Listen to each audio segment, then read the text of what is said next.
সকাল আমার বন্ধুরা কেমন আছো তোমরা সবাই? তোমাদের সবাইকে আমার ছোট্ট পরিবারে অনেক স্বাগত জানাই। হুগলি জেলার ছোট্ট একটি শহর ব্যান্ডেল থেকে আমি সময় চলে এসেছি আবার। আজকে দেখো নতুন একটি দিন, নতুন সকালে। আজকে সকালটা আমি তোমাদের ঠাকুর দর্শন দিয়ে শুরু করলাম। তো আমার সকালটা আমি রোজ বড় মাকে দর্শন দিয়ে শুরু করি, তো তোমাদেরকেও তাই করালাম। তো চলো, বড়দের প্রণাম, ছোটোদের বুক ভরা ভালোবাসা দিয়ে কিন্তু আজকে এই ভিডিওটা স্টার্ট করছি। আর আজকের ভিডিওটা সকাল সকাল শুরু করছি। সব কাজ বাজ হয়ে গেছে, তোমার দাদাভাই সব কাজ করে দিয়ে গেছে। আর আজকে আমার মাম্মামের জন্মদিন, তাই একটু সকাল সকাল উঠলাম। দেখি যতটুকুনি পারি করে দেওয়ার চেষ্টা করব, যেহেতু শরীরটা তো খারাপ। কিন্তু খারাপ হলে আর কি করার আছে, তাই না? মাম্মামের জন্মদিন 2 বছর ধরে এমনি কিছু করে দিতে পারছিলাম না। আর এবছরও মাম্মামের মনটা একটু খারাপ, যদি না করে দিতে পারি তাহলে আরও খারাপ হয়ে যাবে। শরীর আজ খারাপ, কাল ভালো হতেই পারে। তো চলো, ভাই বউকে ডেকেছি, বোনকে ডেকেছি যে আসতে, যে একটু হাতে হাতে করে দিবি। তো বেশি কিছু না, শুধু ওর কটা বন্ধু বান্ধবদের বলেছি, আর আমাদের বাড়ি আর আমার কাকি শাশুড়ির বাড়ি, ব্যাস এই কটা বাড়ি। আর ওর ছোটো পিসিকে, বেশি কাউকে বলতে পারিনি, কারণ শরীরও তো খারাপ। করতে গেলে তো আয়োজন অনেকটাই করতে হয়, তাই না? তো চলো বন্ধুরা, আজকে ভিডিওটা এখান থেকে স্টার্ট করি, দেখতে থাকো। আশা করি তোমাদের ভালো লাগবে। যদি ভালো লাগে অবশ্যই একটা লাইক কমেন্ট করো। আর যারা আমার চ্যানেলে নতুন আছো বন্ধুরা, এখন ভিডিওটা দেখছো, তোমরা অবশ্যই আমার পাশে থেকে যেও। আর আমার যত দিদি ভাই দাদা ভাই আছে তাদেরকে আমার তো বলার কোনো প্রয়োজনই নেই, তারা খুব ভালোবেসে আমার পাশে থেকে যায়। চলো এখান থেকে স্টার্ট করি, দেখতে থাকো। জামা কাপড় কটা মেলে দিয়ে আসি, ধুলাম। চলো, আর চা করবে তোমার দাদাভাই, দোকানে গেছে বিস্কুট আনতে। জল খাওয়া বেশি করে বুঝলে, ওই এটা ওই কি হয়েছে বলো তো, এমনি এই মানে এই গরমটা নিতে পারে না। গরমটাই নিতে পারিনি, রোদের মধ্যে হেঁটেছিলাম তো অনেকক্ষণ, 8 ঘন্টার উপর রোদে হেঁটেছিলাম। ওর মধ্যে হাঁটাটা যেমন আমার শরীরটা খারাপ হয়ে গেছিল। আমি জানো গত বছর এই সময় আমি সাইকেলে করে, সাইকেল যেন হঠাৎ দাঁড়িয়ে গেল, আমি পড়ে গেলাম। আমি নিজেই বুঝতে পারলাম না কি হলো। দেখো মাধবীলতা গাছটা দেখেছো কীভাবে বাইছে, বাড়ির নিচ পর্যন্ত নেমে গেছে। হাত দিয়ে 2-1টা ফুল কিন্তু ফুটছে। আর এখানে দেখো কড়ি বেরিয়েছে, এখনও সব ফুল ফুটবে। কি সুন্দর লাগে, কিন্তু যতই বলে বাড়ির সামনে ঝোপ থাকলে ভালো লাগে, এরকম ফুলটা ফুটলে না দেখতে এত ভালো লাগবে, পুরো গোলাপি হয়ে থাকবে। দেখেছো কোথায় পর্যন্ত উঠে গেছে, এই দেখো। আর আমার কুমড়ো গাছও কিন্তু বাইছে দুদিকেই।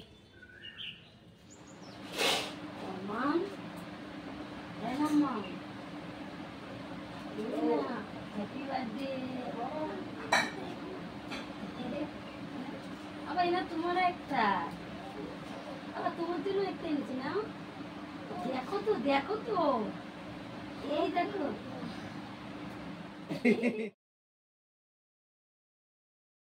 আজ মাম্মামের জন্মদিন, তোমরা সবাই ওকে আশীর্বাদ করো, ও যেন অনেক ভালো থাকে এবং অনেক বড় হয়, পড়াশুনো করে মন মতো নিজে যেটা মনে চায় সেটাই যেন হতে পারে। তো ওর উপর কোনো জোর জবরদস্তি নেই আমাদের। তোমরা সবার কাছে একটাই প্রার্থনা, তোমরা ওকে অনেক অনেক অনেক মন ভরে আশীর্বাদ করো। আর আজকে ওর জন্মদিন উপলক্ষে আমি কিন্তু বাড়িতে বানিয়ে ফেললাম স্পঞ্জি কেক, মানে ডিম ছাড়া এগলেস কেক। তো কেকটা কিন্তু সত্যি প্রথমবার বানিয়েছি, জীবনেই প্রথম কেক বানালাম, মানে প্রথমবার সফল হলাম কেক বানিয়ে। আগেও বানিয়েছি, কখনো সফল হয়নি, কিন্তু আজকে কেক বানাতে না অনেকটা সফল হয়ে গেছি। তো এদিকে সকালবেলা দেখো সব কাজটা সেরে এদিকে রুটি এনেছি, বাটার দিয়ে রুটি দিয়ে সকালবেলা সবাই খেয়ে নেব, কারণ তো সকালে রান্না করিনি। আর ওরাও এসছে, মানে ভাইয়ের বউ, বোনের বড়, ওদেরকে ডেকেছে, যেহেতু বাজার ঘাট একটু করতে হবে। আমি তো পারছি না, তোমার দাদাভাইও কাজে গেছে, কী করবে, ওরাই সব করেছে রান্না বান্না। তো যেহেতু মার করতে হয়, তাই আমি ভাইয়ের বউ কেটে কুটে সব দিয়েছে, আমি নিজে রান্নাটা করেছি। আর এখানে দেখো একটু আখ চাল তুলে নিই, মানে মুগ চাল যেটাকে বলা হয়। প্রত্যেক দিন চাল নেওয়ার সময় 3 মুঠ করে চাল তুলে নিই। আর যখন চালের হাঁড়িতে মানে ভাতের হাঁড়িতে চাল দিই, তখন 3বার চাল আগে দিয়ে তারপরে চালটা বাটিতে ঢালি, একবারে সঙ্গে সঙ্গে উবুর করে ঢালি না। ছোটোবেলাতে এটাই দেখে এসেছি বড়দের, আর আমরা সেটাই করি। হয়তো কিছু ভালো হবে তার জন্যই সবাই এরকম করে, তাই না? তো আমরাও তাই করি। আর এটা তো একদিকে ভালো, একটু একটু করে সঞ্চয় করে রাখলে সেটা অসময় কিন্তু কাজে দেয়। তো প্রত্যেক দিন চাল যখন আমরা ভাত রান্না করি, সেখান থেকে যদি 1 মুঠ 1 মুঠ করে রেখে দিই, দিলে কিন্তু সেটা যখন আমাদের অসময় যাবে তখন কিন্তু চালটা দিয়ে আমাদের কাজে আসবে। তো এগুলো কিন্তু খুব সুন্দর, মানে টিপসই তোমরা বলতে পারো, কিছু কিছু জিনিস সঞ্চয় করে রাখার। আর কেকটা তো তোমাদের একদম ডিম ছাড়াই বানিয়েছে, কারণ আমাদের এগলেস কেক, আর যেন আমাদের বাড়িতে নিরামিষ চলছে। আর মাম্মামের জন্মদিন, তোমরা বলতেই পারো তোমরা দিদিভাই শরীর খারাপ, তোমার এত তাই নিয়ে তুমি কেন এত করছো। কারণ একটাই দিদিভাই, কারণ দেখো শরীর খারাপ আজ আছে কাল ঠিক হয়েই যাবে, কিন্তু আমার মাম্মামের যে কষ্টটা সেটা কিন্তু মনের ভেতর থেকেই যাবে। ও যতই বলুক মুখে মা করতে হবে না, থাক, কিন্তু ওর ভিতরে কষ্ট তো আমি বুঝি। আজ অনেক দিন থেকে ও বলছে মা আমার একটু জন্মদিন করবো, আমার তো কত 2 বছর ধরে জন্মদিন করা হচ্ছে না, তাহলে একটু আমার পড়ার বসে 2-3টে বন্ধুদের বলবো ব্যাস। আর পাড়ায় যদি তুমি বলো তাহলে বলবা, কারণ আমার খুব ইচ্ছে করে, সবাই করে দেখি তাই। আর ও যেহেতু বড় হচ্ছে ওর মনের ভেতরে একটা কষ্ট থেকে যায় যে গুগলে 2 বছরই জন্মদিন পর পর করেছি, ওর বেলায় হয়নি। তো সেটাও একটা আক্ষেপ যে ও ভাইয়ের মনে তো বলবেই, দেখো যতই না বলো কিন্তু ভিতরে ভিতরে তো কষ্টটা পাবে যে ভাইয়ের বেলা সব কিছু হয়। আর এটা দেখবে যখন 2টো সন্তান হয় না, তখন প্রথম সন্তান যখন একা আবদারে আদরে মানুষ হয়, পরে যখন একটা সন্তান আসে তখন কিন্তু সেই সন্তানটার যাই হোক না কেন সেটাই ওদের মনে হয় যেটা ভাগ হচ্ছে ওর থেকে একটু হলেও কমে যাচ্ছে। এরকম কিন্তু প্রত্যেকটা বাচ্চার মধ্যে হয়ে থাকে আমি যতটা দেখেছি। তো কি বলবো, এই নিয়ে কিছু বলার নেই। তার জন্য আমি তোমার দাদাভাইকে বললাম যে থাক, আমার শরীর খারাপ আছে তো কী আছে, ওদের ডেকেছি, ওরা হাতে হাতে মিলে করে দেবে। তো অনেক করেছে গো, আমার বোনের বোন, তারপর আমার ভাইয়ের বউ অনেক করেছে।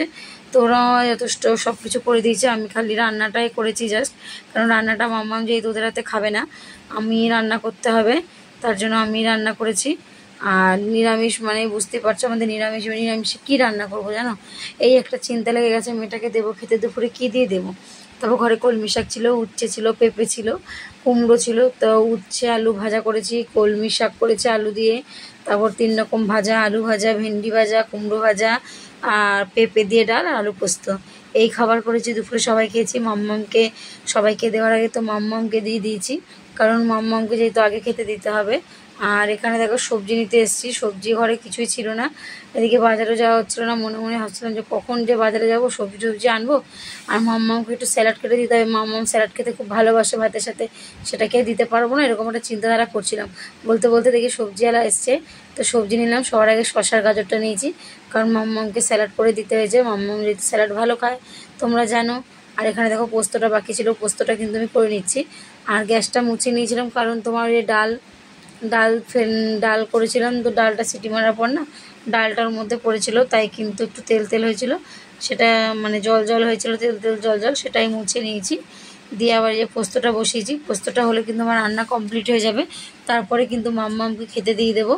আর মাম্মামকে খেতে তোমরা দেবো দেখলেই। আর আজকে না যে কেকটা বানিয়েছি, কেকটা পুরোটাই কিন্তু তোমাদের সাথে শেয়ার করেছি যে কেকটা কীভাবে বানালাম। তো চলো তোমরা দেখতেই পাবে আমি কীভাবে আজকে ডিম ছাড়া কেক বানালাম প্রথম। আর সেই কেকটা এত সুন্দর সফল হলো ভাবতেও পারিনি, নিজে নিজে অবাক হয়ে গেছি। তো চলো এদিকে মাম্মামের খাবারটা কিন্তু সাজিয়ে গুছিয়ে দিচ্ছি, যেহেতু আমাদের গরিবের ঘরের জন্মদিন তো এরকমই হবে তাই না, একটু ছোট্টখাট্টোর মধ্যে আমাদের গুছিয়ে গেছে, সব কিছু করতে হবে। আর এখানে মাম্মামকে খেতে দিয়ে দিয়েছি, মাম্মাম খেতে দেওয়ার পর তোমার দাদাভাই চলে এসছে স্নান করে, ওকেও খেতে দিয়ে দিয়েছি যেহেতু ও কাজে যাবে। আর এদিকে দেখো কপালে ওরা টিপ পড়েছে, মানে বেলবেলে টিপ পড়েছে। তো এদিকে তোমার দাদাভাইকেও দিয়ে দিলাম, ওরা দুজনে মা আর মানে বাবা আর মেয়ে দুজনে মিলে কিন্তু খালি পায়ে হাঁটাচলা করছে, সব কিছুই করছে ওরা এইভাবে, নিরামিষ খাচ্ছে। আর আমার মাম্মাম তো থেকে খালি ঘরে গঙ্গাজল ছিটাচ্ছে, ও ঠাকুর দেবতা খুব বিশ্বাস করে আর খুব ভয়ও পায়। আর এটা হচ্ছে পুরো মানে কী বলে কাঁচা দেবতা, যদি একটু ছুত লাগে তাহলে তো ক্ষতি হবে, তার জন্য আমার মাম্মাম খুব নিয়ম নিষ্ঠা মেনে চলে। আর এখানে দেখ কেক বানানোর জন্য আমি তোমার চিনিটাকে আগে পেস্ট করে নিয়েছি, কারণ চিনিটা পেস্ট করে নিলে না গুঁড়ো হবে, বেশ সুন্দর হবে মিশ্রণটা, ব্যাটারটা মাখানোর জন্য। আর এখানে আগে দুধটা বসিয়ে নিচ্ছি পায়েস করার জন্য। আর পায়েসটা করবো আজকে আমুলের দুধ দিয়ে, মানে কোনো প্যাকেটের লিকুইড দুধ নয়, গুঁড়ো দুধ দিয়ে করব। তো 2 লিটার জলে মানে 1 লিটার জলে 100 গ্রাম দুধ দেওয়া যায়।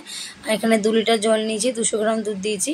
দুধটাকে ভালো করে দেখো আমি ফাটিয়ে নেবো হালকা গরম জল দিয়ে, কারণ ভালো করে দুধটাকে ফাটাতে হবে, দানা দানা না থাকে, দানা দানা থাকলেই কিরকম ছানা কাটার মতো হয়ে যাবে, একদম ভালো হবে না পায়েসটা। তার জন্য আমি ভালো করে আগে দুধটাকে দেখো এখানে ফাটিয়ে নিচ্ছি, ফাটিয়ে নিয়ে দুধটা বসিয়ে দিচ্ছি, দুধটা ফুটবে। আর এদিকে আমি কেক বানাবো, কেকের ব্যাটারটা রেডি করে নেবো, কারণ ঘরোয়া পদ্ধতিতে কেক বানানো মানে বুঝতেই পারছো। আর ভয়ও লাগছিলো মনের ভেতরে যে কীরকম হবে না, কিন্তু যে শেষ মুহূর্তে গিয়ে দেখলাম যে না কেকটা কিন্তু ভালোই হয়েছিল। আর মাম্মাকে কাঁসার থালা খেতে দিয়েছিলাম বলে কাঁসার থালাটা তেঁতুল দিয়ে মেজে নিয়েছিলাম ভালো করে, কারণ একটুখানি কাঁসার থালা দিলে না ভালোই লাগে। আর এই যে দেখো এখানে চিনি পেস্ট করা কিন্তু হয়ে গেছে। আর এখানে চালটাও ধুয়ে নিয়েছি, মানে ইসে দেওয়ার জন্য তোমার পায়েসের চালটা। আর এখানে দেখো মানে তুমি যা নেবে কাপ মেপে নিতে হবে। তো আমি 1 কাপ তেল নিয়েছি, আর এখানে 1 কাপ চিনি নিয়েছি ডাস্ট করে।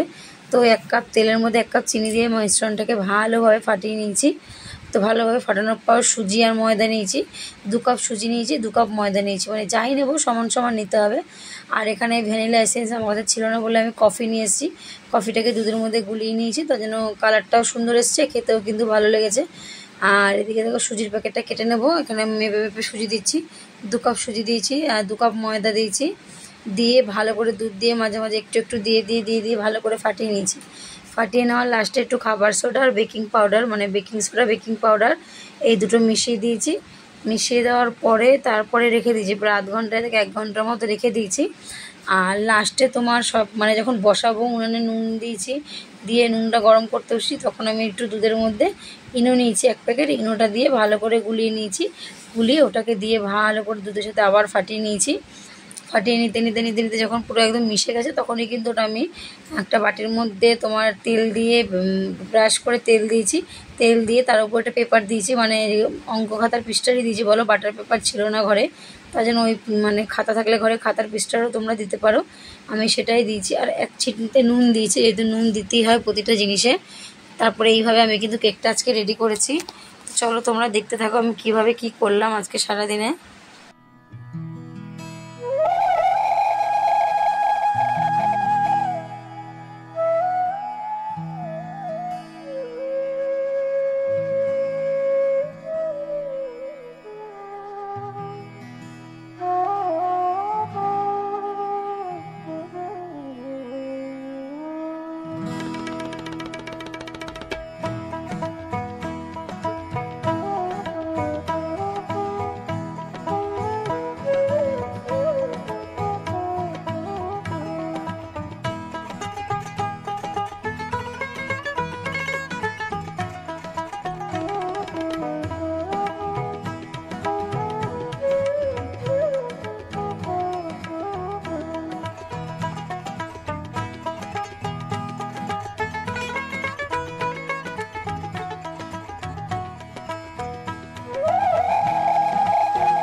তো এদিকে কেকের ব্যাটাটা রেডি করে রেখে দিয়েছি, এদিকে ময়দাটা যেটা মেখে নিতে হবে, কারণ আজ রাতে মেনুতে ছিল লুচি, ছোলার ডাল আর পায়েস, যেহেতু আর কিছু করলাম না। আর আলুর দম নিরামিষ করলে অনেকে হয়তো খেতে ভালোবাসবে না, কারণ নিরামিষ অনেক খেতে পারে না, কিন্তু ছোলার ডালটা নিরামিষ হিং টিং দিয়ে করেছি, তো ওটা বেশ খেতে কিন্তু সুন্দরই হয়েছিল, আর একটু গাঢ় গাঢ় হয়ে গেছিলো। আর এখানে দেখো ময়দাটা মেখে নিচ্ছি, কিন্তু আমি বেশি মাখতে পারিনি, তোমার দাদাভাই চলে এসেছিলো, ওই কিন্তু মেখে দিয়েছে। আর ও খুব সুন্দর ময়দার ময়াম দিয়ে মাখে, যাতে ময়দাটা না খুব সুন্দর মাখা হয়, আর লুচিগুলো বেশ খাস্তা হয়, নরমও হয়। তো ওই এসে তারপর ময়দাটা মেখে দিয়েছিলো। আর আমি এখানে যে ডালটা ভিজিয়ে রেখেছিলাম সকালবেলা, সেই ডালটা আমি প্রেশারে সিটি দিয়ে নেবো। তো একবারে যেহেতু হয়নি, আমাকে দুবার সিটি দিতে হয়েছিল। আর এখানে ধরো কাজু কিশমিশগুলোকে আমি মানে কাইচি দিয়ে ছোটো ছোটো করে টুকরো টুকরো করে কেটে নিচ্ছি। তোমার ইসে দেবো, তোমার ডালেও দেবো, কেকেও দেবো, আবার তোমার পায়েসেও দেবো, তাই একদম ছোটো ছোটো কুচি কুচি করে কেটে নিয়েছি। কেটে নেওয়ার পরে তারপরে আবার ওই যে কেকে যখন হাফ একটুখানি ব্যাটারটা হাফ শুকিয়ে আসবে, তার মধ্যে কেকের ওপরে দিয়ে দিতে হয়। কিন্তু আমার আজকে একটু মিস্টেক হয়ে গেছে, মানে এটা শুকিয়ে আসার পরে আমি দিয়েছি, যার জন্য আমার কাজু কিশমিশটা বসেনি কেকের উপরে। আর এখানে দেখো মাম্মাম ওরা পুজো দিতে যাচ্ছে। প্রত্যেক জন্মদিনে আমি মাম্মামকে নিয়ে মন্দিরে পুজো দিতে যাই। আর এবার যেহেতু মন্দিরে যাইনি, কারণ এবার তো ভেলভেলে পুজোর ওখানে যাচ্ছি, মার ওখানে নমস্কার করবে, আরতি দেখবে, তাই আমি একবার ওইখানেই পুজো দিয়ে দিই মায়ের ওখানে। এবার নয় মা তোর ভেলভেল মাই এলভেল মাই তোর পুজোটা নিক, দিয়েছে তোমার দাদা ভাইয়েরও। আর এখানে হিং দিয়ে আমি ছোলার ডাল করবো বলে দেখো প্রথমে একটু গোটা জিরে, তেজপাতা, শুকনো লঙ্কা সোমবারে দিয়ে হিং দিয়ে দিয়েছি সোমবারে।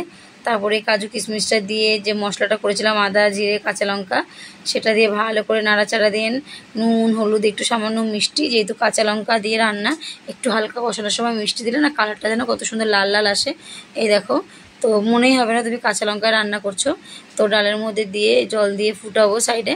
আর এদিকে কাকিমা মুড়ি মাখছে, আমি যেহেতু রান্নার দিকে ছিলাম ব্যস্ত, তো কাকিমা এসে মুড়ি মেখে দিয়েছে সবাইকে। সবাই মুড়ি মাখা খেলো সন্ধ্যাবেলা, শসা গাজর টাজর দিয়ে মুড়ি মেখেছিল, তাই খেলো। আর এখানে দেখো আমার কেক কিন্তু রেডি হয়ে গেছে। কেকটা প্রায় 1 ঘন্টার মতো আমি একদম স্টিম করে গ্যাসটা দিয়েছিলাম, দিয়ে রেখে দিয়েছিলাম। কেক কিন্তু আমার রেডি। তো এতটা যে সুন্দর কেকটা হবে আমি নিজেও ধারণা করতে পারিনি। তো নিজের কাছে নিজেই মনে হচ্ছে যে একবারে, তারপর যখন খেয়ে বলছে ওরা যে সত্যি ভালো হয়েছে দিদিভাই, আমার যা বলছে, তারপর ওনাদের মেয়ে বলছে মামি কেকটা সত্যি খুব সুন্দর, যে বেকারিতে যেমন কেক হয় না সেরকম গন্ধ বেরোচ্ছিলো। আর তাই বলছে তার মানে সাকসেস আমি আজকে কেক বানিয়ে, বলছে হ্যাঁ। আর এখানে দেখো তেল গরম বসিয়ে দিয়েছি লুচি ভাজার জন্য। তো ভাইয়ের বউ বলছিল যে দিদি দাও আমি বেলে দিই ভাজি, তুমি সরো এখান থেকে। আমি বলছি যে না থাক, তোমরা তো করলা সকাল দিয়ে, আমি একটু করি। বলছে তোমার শরীরটা খারাপ, তো যদি আবার শরীরটা খারাপ হয়।